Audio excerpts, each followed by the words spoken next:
Hey, I once cared for an amazing Alzheimer's patient about 15 years ago that changed the way I do care. So, if you have anyone with Alzheimer's and you're struggling, hang out for a minute and we'll tell you the story. So, my name is Sheree Rustin. This is Nursing Home Insider. And today, I've had, it's the holidays, everybody gets tired, and I was going to do a different video. And then, as I was just thinking this morning, I'm just going to tell you a story about her and how she changed my life and made me a better caregiver and a better person. And so 15 years later, she still affects me and how that I watched other people try to care for her, and then how I changed around things and made it completely different for her. And for anybody caring for her, if you did those things. So let's just say she was in late stages when I met her.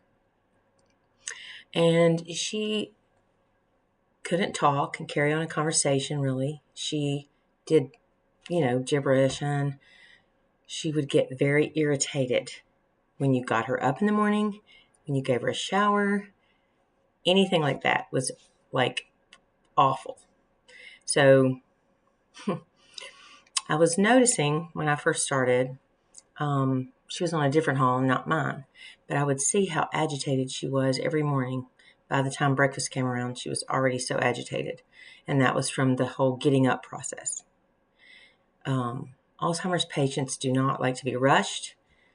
Yes, I know, especially today, we weren't understaffed then, but we were still had 12, 15 patients. So you have that many patients and you're trying to get them up and get them ready for breakfast. It can be an ordeal. So anyway, she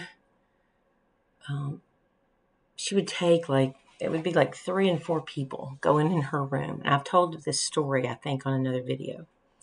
But you go in her room, wake her up, jerk her up out of bed, throw on her clothes or cold wash rag, whatever.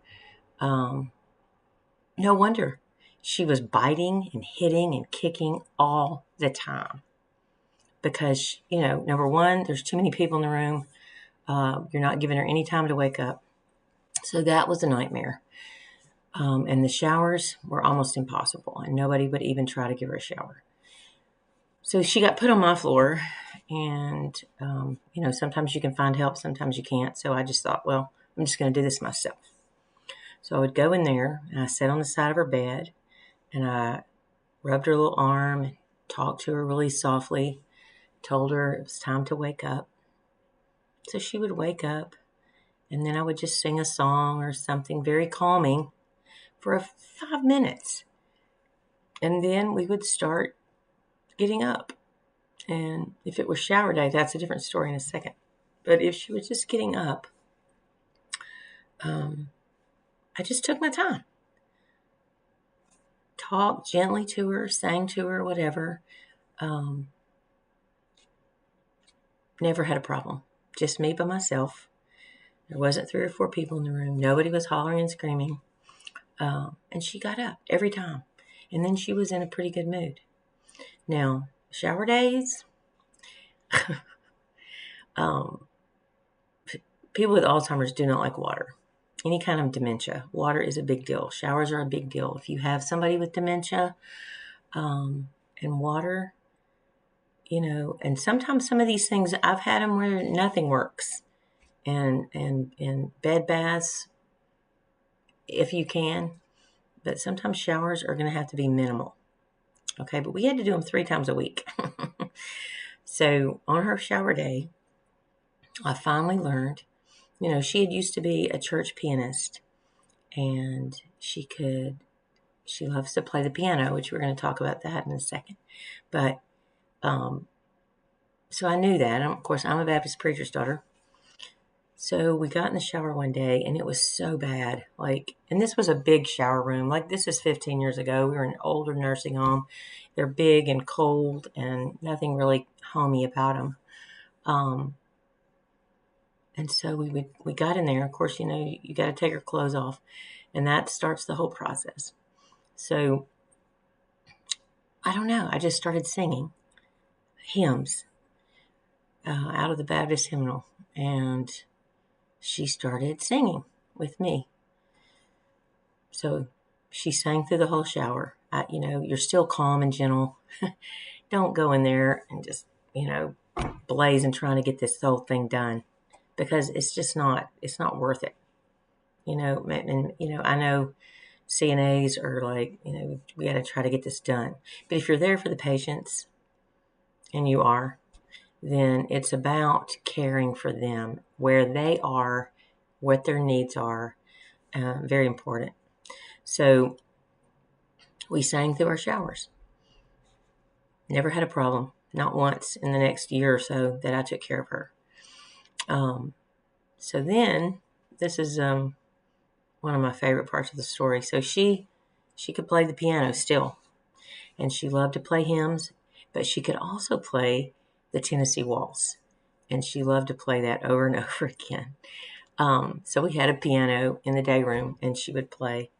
So then I was going to get remarried. This story, it still makes me cry. So I was getting remarried, and all of my residents, the women, they wanted to throw me a shower, or a wedding reception, really is what it was, because we had gotten married on the beach, and then I came back to work, and they were going to throw a little reception for us.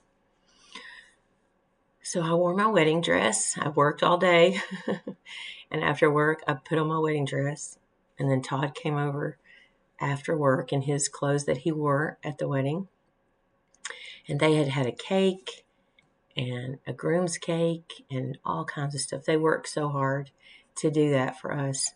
And then we brought Miss M in, and she played Tennessee Waltz at our wedding reception. And we got in the middle. Everybody was in a circle, and we got in the middle of that circle and danced, and for all of them. And they loved it. And I just loved the fact that she was playing that. She wasn't playing it for us, because she didn't even know. But I will never forget that. And, taking care of her. And I've taken care of Alzheimer's patients before. I've always been patient with them. It's always been a love of mine. But for some reason, she had just changed the way that I thought about everything. And I think the older you get, because I was in my 40s by then, even though I'd been doing it for years. When you get in your 40s, you start thinking about your own mortality and all of those things. And so you just look at taking care of somebody differently. And those of you understand if you're older. So for you younger CNAs, even if you love them, your care will change when you get older, because you start looking at everybody differently. So anyway, that's a short story today. She changed my life. She changed how I do care. And just know that people with Alzheimer's still have feelings. They still want to be treated with respect. Just because somebody can't tell you how they feel doesn't mean you shouldn't treat them with respect. Anyway, I thank y'all, and I hope you have a great Thanksgiving.